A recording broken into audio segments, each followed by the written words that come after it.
ایک دفعہ کا ذکر ہے کہ ایک گاؤں میں مہربان لکڑہارا رہتا تھا۔ وہ مضبوط اور محنتی تھا، لیکن اس سے بھی بڑھ کر اس کا دل محبت اور ہمدردی سے بھرا ہوا تھا۔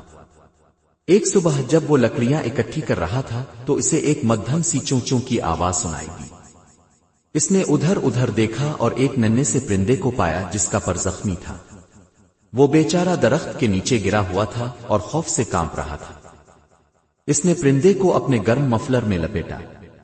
وہاں اس نے نرم گھاس سے ایک چھوٹا سا گھونسلہ بنایا اور احتیاط سے پرندے کے پر پٹی باندھی۔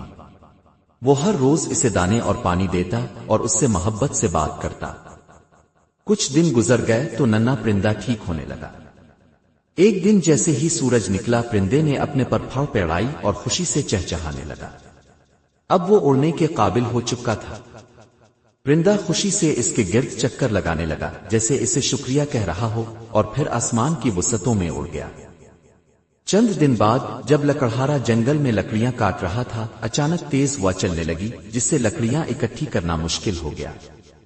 تبھی اسے اپنے اوپر چہچہاہٹ سنائی دی۔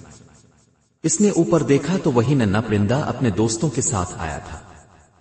لکڑہارا حیران رہ گیا جب پرندوں نے اپنی چونچوں میں چھوٹے چھوٹے تنکے اور پتے اٹھا کر اس کے لکڑیوں کے ڈھیر پر ڈالنے شروع کر دیے۔ کچھ ہی دیر میں انہوں نے ساری لکڑیاں اکٹھی کرنے میں مدد کر دی۔ اس دن کے بعد مہربان لکڑہارا اور پرندے بہترین دوست بن گئے۔